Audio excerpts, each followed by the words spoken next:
Hello everyone, welcome back to ninth classes and this is नई श्री। आशा करती हूँ कि आप सभी लोग एकदम मज़े में होंगे और अपनी पढ़ाई अच्छे से कर रहे होंगे। तो आज की इस वीडियो में हम चर्चा करने वाले हैं कि UP triple S C PET exam की तैयारी के दौरान जो कॉमन गलतियाँ स्टूडेंट्स के द्वारा की जा रही हैं वो कॉमन गलतियाँ कौन सी हैं और किस तरीके से आप इन गलतियों से बच सकते हैं, और जो गलतियाँ आपने की हैं तो उनको कैसे आपको इम्प्रूव करना है। आइए देखते हैं। आप सभी को ये पता ही होगा कि ये आपकी यूपी की सबसे बड़ी वैकेंसी आपकी बन चुकी है, जिसमें आपके 37 लाख से भी ज़्यादा लोगों ने अप्लाई किया है। तो यहाँ पर आपके टोटल जो फॉर्म फिल किए गए हैं इस बार वो 37 लाख से भी ज़्यादा है। और यहाँ पर आपको पता होगा कि इस एग्ज़ाम की वैलिडिटी केवल 1 ही साल थी, जिस वजह से जो स्टूडेंट्स आपकी पिछली बार एग्ज़ाम दिए थे और कहीं ना कहीं उनका एक डिसेंट सा स्कोर था, अच्छा स्कोर था, फिर भी उनको इस एग्ज़ाम को दोबारा देना पड़ रहा है। तो कहीं ना कहीं आप मान के चलिए कि जो स्टूडेंट पहली बार तैयारी कर रहा है और जो स्टूडेंट पहले से तैयारी कर चुका है उसका एक अच्छा डिसेंट सा स्कोर है, तो कहीं ना कहीं हमसे बेहतर है। तो किस तरीके से आपको अपनी पढ़ाई को इम्प्रूव करना है, अपनी स्टडी को और ज़्यादा इन्हेंस करना है, ये सभी चीज़ें आज हम सीखने वाले हैं। सबसे पहली गलती जो मैंने मैक्सिमम स्टूडेंट्स में नोटिस की वो ये है कि पहले सबको शिकायत थी कि हमारे पास समय कम है। जैसे ही आयोग के द्वारा एक नोटिस जारी किया गया कि अब आपका एग्ज़ाम लगभग 1 महीने के लिए एक्सटेंड कर दिया गया, तो फिर वहाँ से लोगों ने ढिलाई बरतना शुरू कर दी। वो जैसे हाई था उनका, धीरे धीरे करके उनका ग्राफ नीचे आता जा रहा है। तो ये सबसे बड़ी गलती जो लोग कर रहे हैं वो यही है कि जो वैल्यूएबल टाइम आपको दिया गया है, आपने उस वैल्यूएबल टाइम को अब यूटिलाइज करने के बजाय इसको वेस्ट करना शुरू कर दिया, क्योंकि आपके मन में ये बैठ चुका है कि हमारे पास अब काफ़ी टाइम है, जबकि ऐसा नहीं है। अगर आप सोच के देखें कि आयोग ने अगर आपको 1 महीने दिया है तो कुछ सोच कर ही दिया होगा। और सबसे बड़ी बात यह है कि इस एग्ज़ाम में ऐसा कोई सा भी सब्जेक्ट नहीं है जो आपको पढ़ना नहीं है। सारे सब्जेक्ट आपके यहाँ पर आने वाले हैं। आपके बहुत सारे सब्जेक्ट आपको ऐसे हैं जो पहली बार पढ़ने को मिल रहे होंगे, क्योंकि आप पहली बार तैयारी कर रहे हैं। तो जाहिर सी बात है कि यहाँ पर आपको नए सब्जेक्ट मिल रहे होंगे। तो यहाँ पर आपको सारे ही सब्जेक्ट पढ़ना है, ऐसा भी नहीं कि कोई सब्जेक्ट आपको छोड़ना है, नंबर ऑफ सब्जेक्ट कम हो। तो ये जो कॉमन गलती की जा रही है सबके द्वारा वो ये है टाइम की।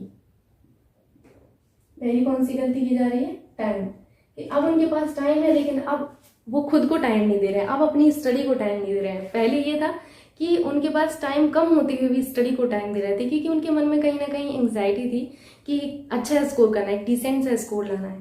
तो ये गलती आप सभी मत करिए, तो ही अच्छा होगा। जो आपको समय दिया गया है उसको यूटिलाइज करिए, क्योंकि 2023 में आपकी यूपी ट्रिपल एस सी की आपको काफ़ी सारी वैकेंसीज देखने को मिलेंगी। और अगर आपका इस बार एग्जाम अच्छे नंबर से क्वालिफाई हो जाता है तो आप आगे इनकी जो वैकेंसी आने वाली है उन सभी के लिए अप्लाई कर पाएंगे। अच्छा, और एक सुनहरा अवसर है आप सभी के पास। आप ये माइंड में सोच कर चलिए कि अगर आप नहीं कर पाए इस बार तो आप अगली बार के लिए मत बैठिएगा। इस बार 37 लाख लोग हैं, अगली बार 50 लाख लोग हो जाएंगे, अगली बार 70 लाख लोग हो जाएंगे। तो सोच के चलिए कि आपको इसी बार अपना करना है। मेरिट भी हो सकता है आपकी फिर हाई जाए। अभी तो ऐसा कुछ क्राइटेरिया डिसाइड नहीं किया गया है कि अगर आप पैट एग्जाम में इतने मार्क्स लाएंगे तभी आप लेखपाल का पेपर दे पाएंगे, अगर आप इतने मार्क्स लाएंगे तब आप लोअर पीसीएस का एग्जाम दे पाएंगे। अभी तक ऐसा कुछ नहीं है, लेकिन कुछ भी हो सकता है। आयोग के ऊपर डिपेंड है, वो हमें बताकर तो कुछ चीज़ करेंगे नहीं। तो ये चीज़ आपको सोच कर चलना है कि आपके पास जो टाइम है उसको आपको यूटिलाइज करना है। आप सभी से रिक्वेस्ट है कि इसको यूटिलाइज करिए। दूसरी जो कॉमन गलती मैंने मैक्सिमम स्टूडेंट्स में देखी है वो ये है कि उनके मन में कहीं ना कहीं ये आ रहा है कि जो चीज़ें हम पढ़ रहे हैं वो इनफ है कि नहीं है। आप एक चीज़ बताइए कि आपको कैसे पता चलेगा कि आप जो पढ़ रहे हैं वो इनफ है कि नहीं। तो आप कहेंगे कि मैम जाहिर सी बात है, अगर हम टेस्ट देंगे तो हमें पता चल जाएगा कि हम कहाँ पर हैं, हम कहाँ पर स्टैंड कर रहे हैं एक्चुअली में, और हमारी कौन सी गलतियाँ हैं जो हमें अभी भी सुधारनी चाहिए, कौन सा ऐसा टॉपिक है जो हमें अभी भी पढ़ना चाहिए। तो उसके लिए सबसे जो सही तरीका है वो है आपका प्रीवियस ईयर क्वेश्चन पेपर। लोग प्रीवियस ईयर क्वेश्चन पेपर को कभी भी, मुझे लगता है मैक्सिमम स्टूडेंट इसको जो है वैल्यू ही नहीं देते हैं। लेकिन प्रीवियस ईयर क्वेश्चन पेपर आपका किस हद तक हेल्प कर सकता है वो आपको धीरे धीरे पता चलेगा, क्योंकि अभी कहीं ना कहीं आप फ्रेशर्स हैं। और अगर फ्रेशर्स नहीं है, अगर आप पहले से तैयारी कर रहे हैं तो आप इस चीज़ को समझ रहे होंगे कि previous year question paper must है। आपको अपने पास हार्ड कॉपी आप समझ रहे होंगे, जीरोक्स की फॉर्म में आपको अपने पास रखना है अपना जो प्रीवियस ईयर क्वेश्चन पेपर है उसको।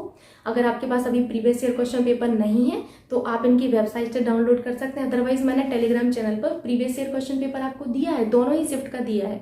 और मैंने अपने चैनल पर इसके लिए वीडियोस भी बनाए हुए हैं। एक पूरा वीडियो है आपका प्रीवियस ईयर क्वेश्चन पेपर का, तो आप वहां से भी देख सकते हैं। और यहाँ पर मैं एक चीज़ और बोलना चाहूँगी, जैसे आपने एक बार प्रीवियस ईयर क्वेश्चन पेपर को गो थ्रू कर लिया, बट आपको एटलीस्ट 2 to 3 टाइम आपको गो थ्रू करना है, because previous year question paper से आपको ये देखना है कि ऐसा कौन सा टॉपिक है जो आपका अभी भी रह गया है, ऐसा कौन सा टॉपिक है जो आपको ज़्यादा पढ़ने की ज़रूरत है, करंट में किस तरीके के क्वेश्चन आ रहे हैं, अपॉइंटमेंट्स आ रहे हैं कि नहीं आ रहे हैं, कोई आपका जो है दिवस पूछा जा रहा है कि नहीं पूछा जा रहा है, जनरल अवेयरनेस में किस तरीके के क्वेश्चन आ रहे हैं। जनरल अवेयरनेस का मैक्सिमम पोर्शन आपका करंट में कवर हो जाता है। जो मेरे मैक्सिमम स्टूडेंट्स को कंफ्यूजन होता है कि मैम अवार्ड पढ़ाइए, तो अवार्ड जो है आपका करंट में आप कवर कर लेते हैं, जो आपको जनरल अवेयरनेस में पढ़ना होता है। तो उसके लिए आप जो है सबसे पहले प्रीवियस ईयर क्वेश्चन पेपर को देखिए, जो कि आप लोग स्किप कर देते हैं, बट इसको स्किप नहीं करना, एटलीस्ट 2 to 3 टाइम आपको इसको गो थ्रू करना है, जो कि आपके लिए बहुत ही ज़्यादा बेनिफिशियल होगा, मैं कहूँगी फ्रूटफुल होगा आपके लिए। अगर आप एक बार, 2 बार, 3 बार करेंगे तो आपको ही हेल्प करेगा। हो सकता है 2-3 क्वेश्चन आपके सेम टू सेम रिपीट हो जाए और उसी टॉपिक से आ जाए। जैसे अगर आप लोक नृत्य पढ़ते हैं, पिछली बार आया था तो हो सकता है इस बार भी आ जाए। तो छोटे छोटे से चीज़ें हैं जो आपको नोटिस करनी चाहिए। तो मैं कहूँगी कि दूसरा जो लोग गलती करते हैं वो है प्रीवियस ईयर क्वेश्चन पेपर। तो आपको प्रीवियस ईयर क्वेश्चन पेपर को तो जरूर देखना ही चाहिए, जो कि सबसे ज़्यादा ज़रूरी है। तीसरी जो गलती लोग करते हैं वो ये करते हैं कि वो प्रैक्टिस नहीं करते हैं। प्रैक्टिस उनको लगता है कि जितना पढ़ लिया, वो प्रैक्टिस का क्या है। तो प्रैक्टिस आपके लिए मस्ट है, प्रैक्टिस आप लोग जरूर से करिए। आप सभी से रिक्वेस्ट है कि जितना आप पढ़ रहे हैं उसके लिए प्रैक्टिस करिए। और देखिए, प्रैक्टिस के लिए मैंने आप सभी को बोला हुआ है कि आप मार्केट से जाकर कोई भी जो है प्रैक्टिस के लिए सॉल्व पेपर ले सकते हैं, कुछ भी ले सकते हैं। अदरवाइज मैंने आपको ये भी बोला था कि नैंसरी क्लासेस पर आपको फ्री में जो है टेस्ट करवाए जाएंगे। अब उसका भी मैं बता देती हूँ प्रोसेस। देखिए, अगर मैं आपको फ्री में टेस्ट करवाऊंगी तो वहाँ पर हमें गूगल से काफ़ी सारी चीज़ें करनी पड़ती हैं, क्योंकि ये हार्ड कॉपी वाला काम नहीं है। यहाँ पर आपको सारी चीज़ें करना है, डिजिटल रूप में करना है, तो थोड़ा सा टाइम लगता है करने में। जैसे हमें वहाँ पर गूगल फॉर्म बनाना होता है, उस फॉर्म पर जब आप जाएंगे तब जाके आप अप्लाई कर पाएंगे, फिर जाके आप टेस्ट दे पाएंगे। तो थोड़ा टाइम लगता है इन सब काम को करने में। तो मैं आपको यही बोलना चाहूँगी कि थोड़ा टाइम आप दीजिए, आप लोगों के टेस्ट भी वहाँ पर कराए जाएंगे। साथ ही साथ जिसके हाईएस्ट मार्क्स आएंगे और जिसके सेकंड हाईएस्ट आएंगे उसको कुछ ना कुछ प्राइज़ भी दिया जाएगा। तो यहाँ पर प्राइस का तो आप बाद में देखिएगा, बस ये देखिएगा कि आपकी तैयारी होनी चाहिए। आप अगर उस टेस्ट को दे रहे हैं तो ये भी आपके लिए एक उपहार ही होगा कि आपने उसको दिया। आप इतना कर रहे हैं, बहुत बड़ी बात है। अगर आप दिन का अपना 1 घंटे टाइम देकर उन 100 क्वेश्चंस को कर रहे हैं तो ये बहुत बड़ी बात होती है। इसका मतलब ये है कि आप अपनी स्टडी के प्रति क्या है, बिल्कुल सजग हैं। आप अपने लक्ष्य के प्रति बिल्कुल मतलब सीधे सीधे रूट पर जा रहे हैं, ये नहीं कि इधर उधर भटक रहे हैं। ये है, ठीक है।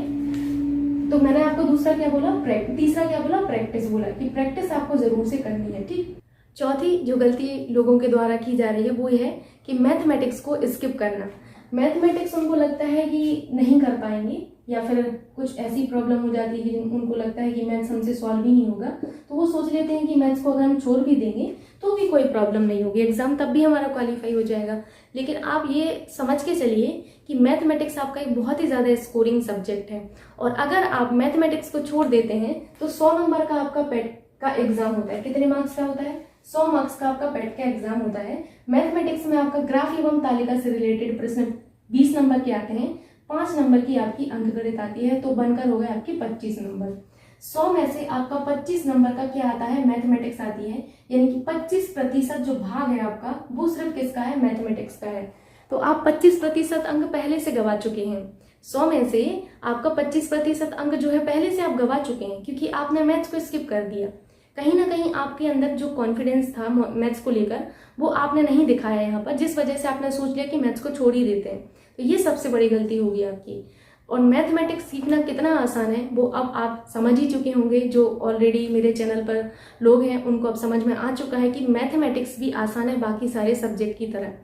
यहाँ पर अगर आपको प्रॉब्लम हो रही है मैथमेटिक्स में, तो मैंने ग्राफ एवं तालिका से रिलेटेड जितने तरीके के आपके प्रश्न बनते हैं परीक्षाओं में वो सभी के सभी सॉल्व करवाए हैं। किस तरीके के आपके क्वेश्चन बनते हैं परीक्षाओं में और किस तरीके से आपको अप्रोच रखना है, ये सारी चीज़ें मैंने आपको ग्राफ एवं तालिका में ऑलरेडी पढ़ा दी हैं। रही बात अंकगणित की, तो अंकगणित मैं अभी आपको करवा रही हूँ, जिसमें मैंने परसेंटेज से शुरुआत की है। वहाँ पर आप लोग देख ही रहे होंगे कि कितने बेसिक से मैं आपको सिखा रही हूँ। ऑप्शन से आप किस तरीके से अपने आंसर को सही कर सकते हैं, वो सारी चीज़ें कहीं ना कहीं मैं अब आपको धीरे धीरे करके सिखा रही हूँ। पहले मैंने आपको बेसिक सिखाया, बेसिक के बाद फिर मैं आपको ऑप्शन पर लेके गई थी कि ऑप्शन से आप कैसे आंसर चेक कर सकते हैं अपना, कैसे आप आंसर को सही कर सकते हैं। तो मैथमेटिक्स भी बहुत ही आसान है, बस आपको एक अपने प्रति पॉजिटिविटी दिखानी है, टाइम देना है अपने आप को।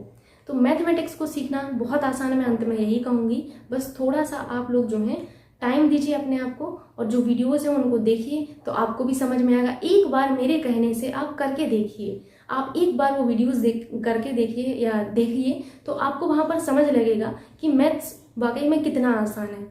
थोड़ा सा आप अपने प्रति जो है अब अवेयर हो जाइए। अगर आप मैथ्स नहीं करेंगे तो आप किसी भी एग्जाम में अपना कम से कम 10 से 20% हिस्सा पहले से गंवा चुके होंगे, क्योंकि हर एग्जाम में आपका मैथमेटिक्स आता ही है। चाहे आप टीचिंग एग्जाम में देख लें, चाहे आप किसी भी एग्जाम में देख लें, कल के दिन आप टीचर बनेंगे या फिर आप कहीं पर भी जाएंगे तो मैथमेटिक्स का रोल कितना ज़्यादा प्ले होता है। अगर आप सोच के चलिए कि आप मैथ्स के टीचर नहीं, फिर भी दैनिक जीवन में भी तो हमारे मैथ्स ही है। हम कैलकुलेशन करके ही तो सारी चीज़ें चलते हैं। अपना घर गृहस्थी कैसे बसाते हैं, कुछ सोचकर, अनुमान लगाकर। अनुमान भी तो हम मैथमेटिक्स के आधार पर ही लगाते हैं।